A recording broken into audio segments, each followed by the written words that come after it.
America और पाकिस्तान दोनों अब उस लेवल पे पहुंच गए जहां पर वो दोनों के दोनों पार्टनरशिप करते दिख रहे हैं। अभी हाल में बहुत सारी चीजें पलटी हैं। इशाक डार ने ये बोला कि टीआरएफ पे अमेरिकन सैंक्शंस या अमेरिकन प्रतिबंध कोई मायने नहीं रखता है। एक हफ्ते पहले तो यही इशाक डार बोल रहे थे कि नहीं नहीं जी, टीआरएफ तो बहुत साधु संस्था है, कैसे बैन लगा दिया जी, अमेरिका होता कौन है। आज इशाक डार को पैसा देगा, Hare Hare note, Hare Hare dollar, green bank.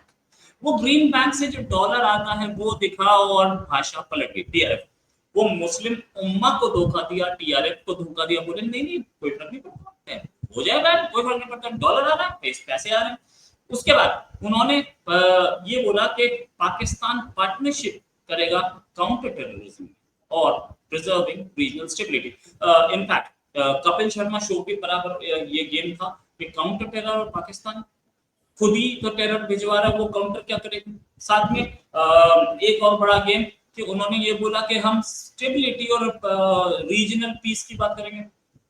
ना तो अमेरिका कभी पीस ला पाया ना उसका मूड होता है खाने का, ना पाकिस्तान का। दो गुंडे मिले, दो गुंडों ने मिलके बोला कि इलाके में शांति रखेंगे हम। अच्छा बात ये है कि जो पुलिस है ना, जैसे बोलते हैं यूएन, वो बिल्कुल बेकार है, वो खराब हो चुकी है। क्यों खराब हो चुकी है कि 1980 में ये, सॉरी माफी चाहिए, 1945 में बना था, 80 साल पहले। और अब वो 80 साल का बुजुर्ग जो है वो पेट्रोलिंग नहीं कर पा रहे।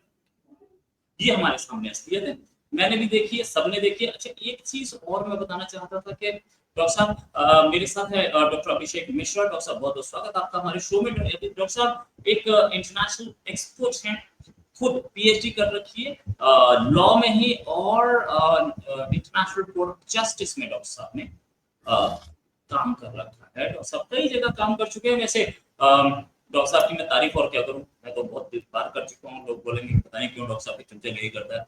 एक बार आप मिल लेंगे ना इनसे तो इतने प्रभावित हो जाएंगे कि आप भी तारीफ करेंगे। इनकी पर्सनैलिटी भी है। डॉक्टर साहब बहुत बहुत स्वागत आपका हमारे शो में। डॉक्टर साहब ये एक गुंडा दूसरे गुंडे को बोल रहा है कि हम पीस और स्टेबिलिटी लाएंगे। हाँ, बात तो आपकी सही है।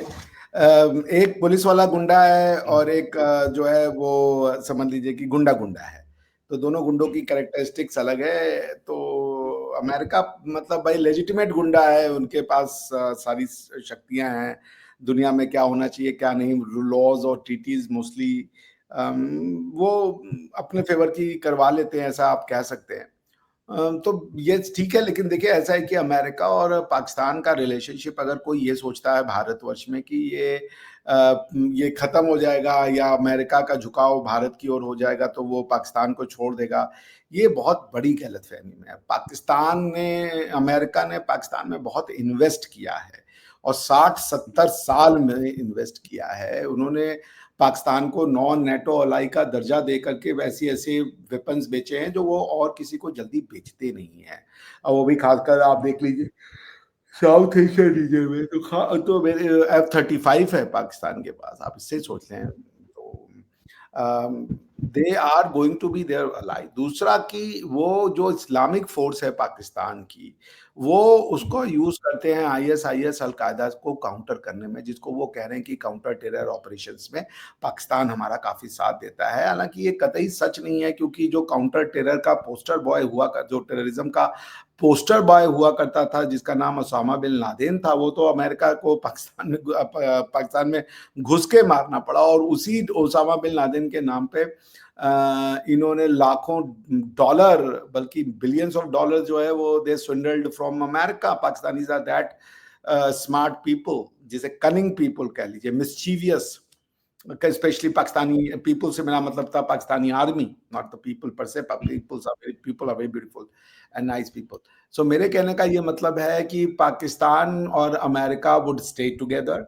पाकिस्तान की ज़रूरत उनको चलेगी, खासकर ईरान का जो काउंटर बैलेंसिंग है और इजराइल की जो सुरक्षा है मिडिल ईस्ट में, उसको देखते हुए पाकिस्तान को इतनी आसानी से अमेरिका नहीं जाने देगा। वो हमेशा उनको अपने कब्जे में रखेगा। दूसरा ये भी फैक्टर है कि अगर पाकिस्तान स्लिप आउट होता है अमेरिका के हाथ से तो it will land willy nilly in the lap of China.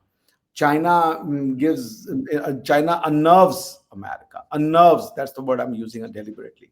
तो चाइना को देखते हुए उनके हाथ पांव सूज जाते हैं, इसलिए वो नहीं चाहते कि उनका एक कलाई जो है वो चाइना के पास जाए। ऑलरेडी रशिया के साथ जो यूक्रेन की लड़ाई हुई है, उसमें उन्होंने देख लिया कि रशिया के पीछे अगर चाइना और इंडिया जैसी शक्तियां खड़ी हो गई, तो पूरा का पूरा जो रोहित दादा जो वेस्टर्न सैंक्शन का रिजीम है, वो कोलैप्स कर गया। It was not effective at all.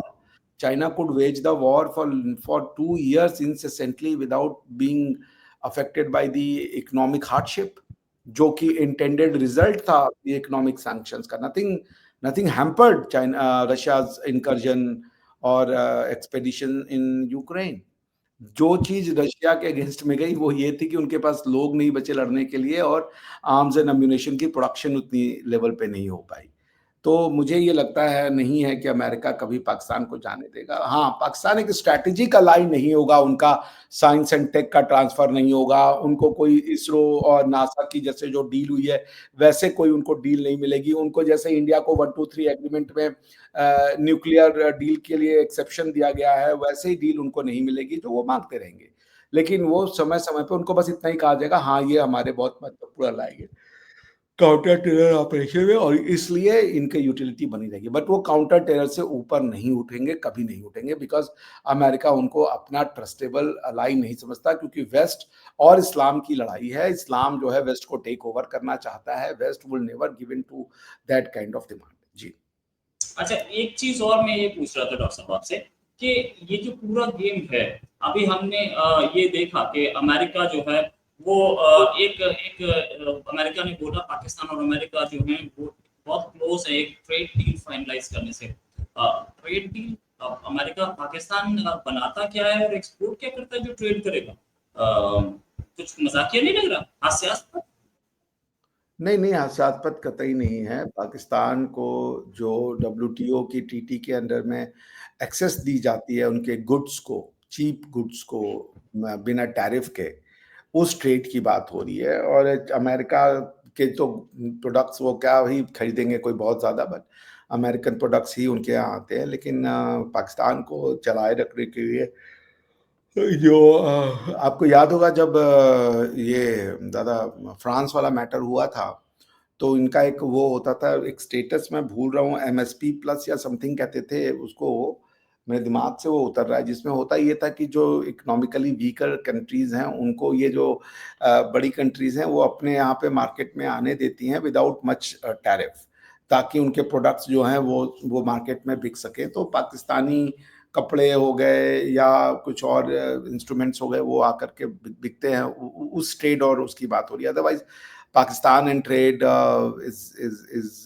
Incompatible. जी राइट, इनकॉम्पेटिबल है। और ये अमेरिका थोड़ा ज्यादा बड़े सपने लेता दिख रहा है। अच्छा, ये अमेरिका के क्लोज होना चाइना जो है वो आपको लग रहा है चाइना टॉलरेट करेगा, या चाइना की तरफ से प्रेशर तो दिख रहा है? और आर्मी चीफ इस समय चाइना में ही है। चाइना तो अब पता नहीं should I trust the Indian media outlets की नहीं इस मामले में, क्योंकि आज मैं पढ़ रहा था कि आसिम मुनीर गए हैं वहाँ पे, क्या नाम है, China, and China has not received China has not received him warmly. तो उसको देखते हुए दादा मुझे लगता है कि China would also not let Pakistan go that easily. China Pakistan को नहीं जाने देगा। चाइना का पाकिस्तान में है सीपेक का इंटरेस्ट है, चाइना का पाकिस्तान में इंडिया को डिस्टेबलाइज करने का इंटरेस्ट है। तो चाइना और पाकिस्तान को जाने देगा ये भी नहीं हुआ। तो चाइना और अमेरिका, ये पाकिस्तान के लिए लॉन्ग रन में बहुत ज़्यादा काउंटर प्रोडक्टिव होगा। उसका कारण ये है क्योंकि वो इस बैलेंस को, इस रिलेशनशिप को यूज करते हैं सिर्फ एक पर्पस के लिए, एंटी इंडिया उनकी जो पॉलिसी है। बाकी उसका कोई वो बहुत फ्रूटफुल लाभ ले लेते हैं ऐसा होता नहीं है। वो इन रिलेशनशिप्स को बहुत ज़्यादा अपने फेवर में एक्सप्लॉइट नहीं कर पाते, क्योंकि वो इसी से खुश हो जाते हैं कि चाइना ने इंडिया को स्नब कर दिया या चाइना ने इनको कुछ वेपन्स दे दिए जो कि ये इंडिया के खिलाफ यूज कर सकते हैं। उसकी उपयोगिता को देखते हुए ये बस उतना ही चाहते हैं, तो वो उनको दुनिया दे रही है। लेकिन आप ये कहें कि ये इनका इन्वेस्ट करके इनके लोगों में स्किल्स डालेंगे, इनको पढ़ाई लिखाई सिखाएंगे, इनको बहुत टेक्नोलॉजिकली एडवांस सोसाइटी बनाएंगे, that is not gonna happen, neither China nor America, none of this society will do anything of this sort. और वेस्ट में इनके तो आप देख लीजिए, जो पाकिस्तानी पॉपुलेशन है उसकी जो इमिग्रेशन है वो वैसे भी रिस्ट्रिक्टेड है आज की डेट में। बहुत सारे तो एम्बेसीज ही बंद हो चुकी हैं, मेरे ख्याल से फ्रांस की एम्बेसी ऑलमोस्ट डिफंक्ट है, स्वीडन ने अपनी एम्बेसी बंद की हुई है। तो पाकिस्तान की जो चाइना और अमेरिका की जो जो नीति है वो उसकी एक ही उपयोगिता है, वो है काउंटर टेररिज्म, दैट्स इट। दोनों इसी दृष्टि से देखते हैं। चाइना का बस इतना अंतर है कि चाइना पाकिस्तान की टेरिटोरियल जो बाउंड्रीज है उसका भी एक्सप्लॉयटेशन कर रहा है, या बाउंड्रीज मतलब टेरिटोरियल जो उनका एक्सपेंशन है, जो पाकिस्तानी टेरिटरी है उसका इकोनॉमिक एक्सप्लॉयटेशन चाइना कर रहा है through CPEC. Right, thanks a lot doctor साहब फॉर जॉइनिंग। और डॉक्टर साहब आपके साथ बहुत अच्छा डिस्कशन रहता है और हमेशा बड़ा नॉलेजेबल बात होती है। उम्मीद है जल्दी डिस्कशन और करेंगे। अभी के लिए नमस्कार, धन्यवाद। नमस्कार दादा, नमस्कार।